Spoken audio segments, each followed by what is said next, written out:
to kind of use this time to transition into the next thing here. Just real quick, so we have the chance to talk about this. It's like weird. I'm seeing in two screens. All right. Can you guys see the map Mhm. here? Yep. Yeah. It feels like I'm not crazy. Yeah. Yep. That's what I say all the time whenever I talk on this podcast. But anyway, so this is the plant hardiness zone, and we've been starting to do a new segment for this podcast where we look at some kind of a journal or article or something that's relevant, and we break it down and we kind of talk about what it means for the environment or like the animals. So the plant hardiness zone was updated in 2023. So I can do a quick demonstration here. So this is 2012 and this is 23. So you can, especially if you watch like, I can't do that, but like Michigan and Pennsylvania and Ohio, like really focusing on that. Look how it's changed. Like there's a pretty big difference, especially like up, maybe not the Upper Peninsula, but like in here and even like where I'm at, like in Western Pennsylvania, like there's a significant difference. Like look how, even Erie has gotten warmer. It's just unbelievable to see. You can see how like even like most of Pennsylvania was significantly colder than Ohio, and then it looks very similar now. So I just wanted to kind of get your perspective on what that could mean for the native herpetofauna and inverts and everything. I mean, overall.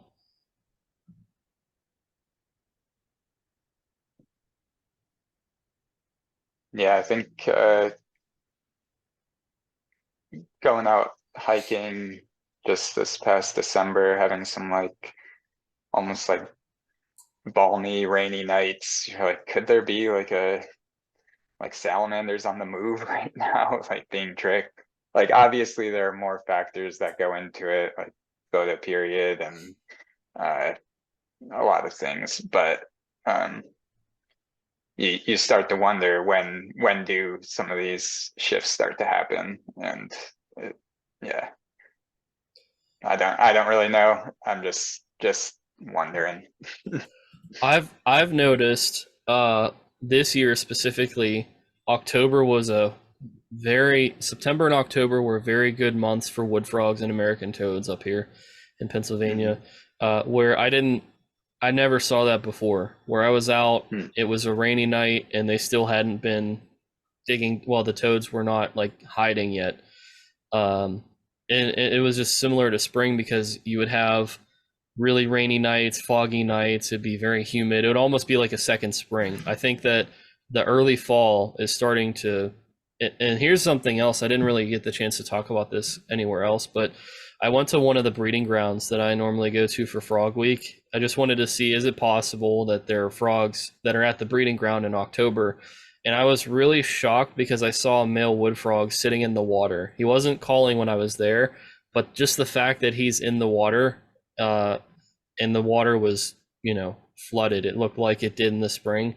I'm like, oh, so, is there a possibility now for these animals to have a second cycle, or, what's that going to do to the females if they're carrying eggs now, and it literally they could go backwards, they can go from 60s to like 30 in a matter of days or overnight even in October. So yeah, I mean, how could this really impact the not just the northeastern wildlife, but out where you're at too?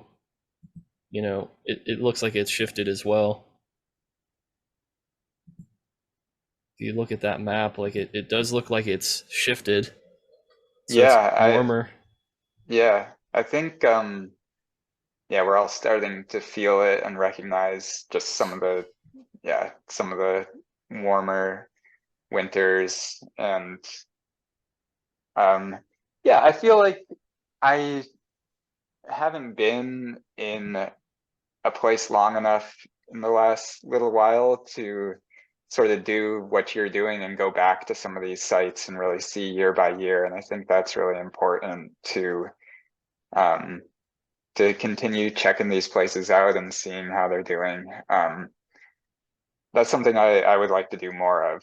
And I know there are great organizations doing that type of monitoring, like frog and toad surveys and stuff. I think that's important, and that's going to be the telling stuff. I'll tell you one thing. I don't know that this has too much of a connection to this. In a way, it does, I guess. But so I have breeding grounds created, artificial breeding grounds for wood frogs in a designated spot in the yard. And the wood frog tadpoles from last March, some of them are still there, like have not developed legs yet. And I don't exactly understand why. It seemed like as it started to get colder, some of them started developing legs and got out of the water as quick as they could, but it took them like 8 months to develop. And I'm like, are the conditions that good in the vernal pools that I built that they think like, oh, I'm gonna just chill here and get all the resources possible because there's no predators? Yeah. Or is it, is there some type of chemical that they had in the wild vernal pools where I had either brought some from or that have leached into mine? Like lawn, I don't think mine are elevated, so I don't think lawn fertilizer can get in there, but who knows? Realistically, if enough rain were to puddle and pond up and start moving into the artificial pools. But I just found that to be crazy. I didn't think wood frog tadpoles would overwinter, but I guess I don't know if that's a new thing or if you've ever seen that. Either of you have ever seen that? I don't know enough about the wood frogs, honestly.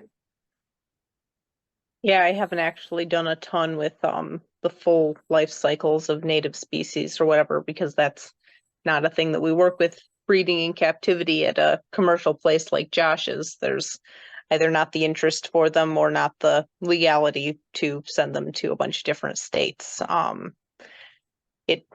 If this is the first year that you've noticed this, it's possible that it could be like we've seen sometimes when like older animals reproduce or whatever, sometimes they've got some young, they have a little bit more of a difficult time, I guess, or sometimes you'll just kind of have a batch that has some that take a long time, that it could have been just something about a pair that you had breeding. If you wanted to, and you, I guess, legally could and stuff, like you could try collecting froglets that morph at different points as far as when you would expect them to versus these late bloomers and stuff, and see if there was any kind of noticeable change in fitness. If it seemed like one group was doing better than the other, like, oh, these are taking too long, or oh, these ones are getting out too fast. There's definitely going to be some overwintered wood frog tadpoles in the breeding grounds this March. So I'm really interested, assuming they survive if it gets icy or snowy. But I'm assuming what would be that interesting also is can the tadpoles do the whole getting down to like sub-freezing temperatures like the adults? exactly. I don't know the answer to that. Will they also cannibalize the eggs that are in there with them? That's another thing I'm interested in, and I hope that's not going to happen. But you say these your breeding grounds are elevated, so do you like feed the tadpoles, or what are they in large containers? So I've looked at what I'm trying to do as the MTO version of conservation in backyards. So I get like a 16-gallon, it's like a cement bin or a tub, like a Rubbermaid tub, and I will dig a hole in the ground and elevate it just a little bit, so that way it's not quite like underground, so all the water flows in. Gotcha. Like it's just a little couple inches above the ground. But I put a pond plant that's already been established in the water to really jumpstart the whole ecosystem, and then I let realistically what happened was I put the pond plants in, I put the water in, and then the frogs come, they lay their eggs. If there's a couple nearby in puddles, like near the house, and their puddles are drying up, I have a third pool that I put in there just for them specifically. But it wasn't just them, it was also tadpoles who were literally like created in March in my pools. Have been, all 3 vernal pools have activity right now. Like if I go out there, I can probably get pictures of wood frogs like they're tadpoles, and I think that's like really crazy because I've never experienced that before. So in this you all is mean three. both that? in natural vernal pools and your artificial containers. Well, there's one pool that there are still a handful of tadpoles that came from another, like a wild vernal pool, and they are still there. They're still like the most abundant. The two that I have, um, there's not as many, but there are still some. And so there's a lot of bioactivity going on with, I have pickerel weed, two of the three have a water lily in there.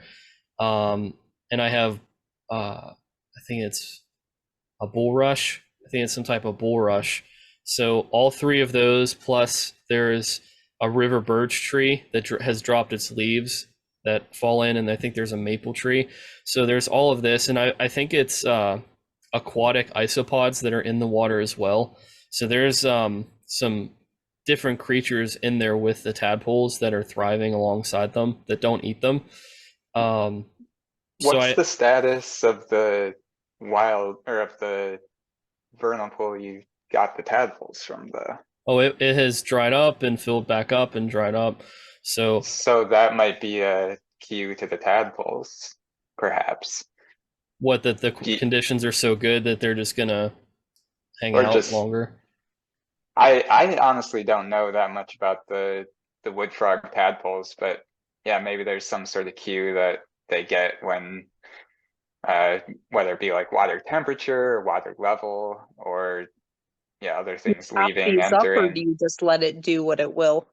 I usually let it do what it will. If it rains, I go out there and drain it. In the thunderstorms and stuff, I'm out there with a cup or a bucket and I'm taking the water out. Because if not, they'll go over the edge and then they'll die, and I don't want that. So even in the wintertime, I've had to do that. This year, I've had to go out and actually drain it a couple times already. But If you've so got these things in a lot of containers, how big did you say these were? it's 16 gallons, so it's about 6 to 8 inches deep, and it's about maybe 2.5 feet wide, like lengthwise. Okay, I don't know if anybody's ever happened to measure like what the stocking density, I guess, to use captivity terms, would be for vernal pools and how many tadpoles you end up with per gallon or something like that. But it's possible that you have a quantity in there that's more or less than what you would typically expect, and so they're responding to something about the chemistry of being able to sense other tadpoles in there in that space. I think it helps too that they're usually just in there with their kin, so they're not really. I mean, they might eat one or two of them, but they don't seem like they're really that carnivorous. But when the toads would lay eggs, they would devour them. So I had to, like, the reason why there are three bins is because the original idea was you separate the wood frogs from everybody else in the neighborhood, so that way they don't eat everybody else, and then it just, you have a wood frog catastrophe on your hands because there's just so many wood frogs and nobody else. But um, That's when you get snakes. well, we haven't had any, believe it or not. But there are. I mean, it's a suburban neighborhood, so these animals that are coming to breed in these areas are like veterans. I mean, they've gone through lawnmowers, probably chemicals, pesticides, stray cats, cars. So I don't know. And when they're here, I try to do the best that I can for them because I know, this is probably the safest place for them. It's like, if you're playing jailbreak or cops and robbers and there's a base where you can't get caught, like, that's the house. That's where I create that safe zone for them, and I monitor them even at night when they're out there. But could the USDA hardiness zone affect them? Some vernal pool breeders very early in the season in Western Pennsylvania, depending on where you're at, I can speak from experience here. The rainfall in March is not what it used to be. So the pools are drying up faster, and then they're refilling in time for the American toads like nothing happened. But the wood frogs have been getting shortchanged the last 2 years straight of, like, it's really cold. It's staying cold into their active season, like mid-March, like when they're supposed to be breeding. It's still too cold, and then it'll rain, and then they'll get active, and then it'll dry up in like a couple weeks, and then the toads are out. So the wood frogs I've been seeing a lot of their offspring not surviving. So I'm wondering if the conditions are better, the weather and the light and all these other cues, could they change into a fall breeder, since they have such a cold tolerance? I mean, I found them literally at like 30 degrees. The first, like, Frog Week 2020, the first frog I found was March 2nd of 2020, and it was like 38 degrees just hopping around a hillside. So, could they potentially could they shift their breeding season if it would get too difficult in the early spring? I mean, I don't know if that's something that would happen in our lifetime, but seeing that wood frog at the pool, I just thought that was really interesting. Yeah, I feel like that would take a long time probably, and Probably depends a lot on the food abundance as well. yeah, so it sounds to me like things might just sort of like what we're already seeing in insects, just sort of shift northward because that's an easier way to survive than uh like you said, if they're just drying up, that's just mass mortality, and adapting to that situation probably isn't going to happen as quickly as it would need to for those populations to persist. So, that's where I think I would see climate change affecting amphibians more, is just sort of having them move to suitable habitats, and maybe suitable habitats becoming fewer and far between. That's why I think the idea about creating backyard breeding grounds is so important, because if you create an environment where it won't dry up and they're using it and they realize it's there, I mean, that's the best thing for them, in my opinion, because that they're there, people are willingly like caring for them, actively like interested in them, so they're not going to go out of their way to like run them over or kick them or like do stupid stuff to them. But you create like these safe havens where they know their offspring will survive. And that's kind of where we're at, because I'm still with my parents, but my mom created a pond and the wood frogs would never breed in it, but they were always present. So I put in these artificial pools up in the yard, and then from the first time that I put them in, the very first season, to now, like, they've always been used. And I just think, as we keep building habitats for other people's neighborhoods and in their yards, I think the wood frogs are going to find them, and that could be, same thing with the spotted salamander. Some of these creatures could be relying on like permanent bodies of water and backyard conservation projects to survive in their habitats. If that would keep happening over like a 10-year span, you'd see a real decline, and they would only be able to survive where the conditions are permanent. Yeah, I love it. I feel like, oh, yeah, we think about our houses and our yards as separate, and then you walk to the nature preserve or something. But if we're able to do more to attract native species to reproduce in them, that's awesome. Same sort of concept as, butterfly garden or whatever. Definitely. Yeah. Mm-hmm. So I don't know. I think of that though in the southeast with the Cuban tree frog and with the python and other species too, like not just native species, but invasives are going to use that to their advantage as well. Yeah, I think when I was in Nashville, we would find green tree frogs where maybe 10, 15 years ago they hadn't been finding green tree frogs in the wild, and just continuing to move northward, where those are more of like a Georgia animal. So yeah, same could be said with some of the invasive, more tropical species. I'm really excited to have Jeremiah here, and we'll have to have you back on the podcast. I know it was a lot of fun to really dive into it. I think we got really technical and got into the weeds a lot with this one, but I think that it'll do a good service to the Frog and Toad Facebook group and people who want to just, who want to go there, because some people don't have forums or people in their life that they can, if they're frog nerds, this might be one of the outlets for them. So, we definitely created some buzz tonight with this conversation. Yeah, thanks a lot for having me. It was fun to talk frogs. Always.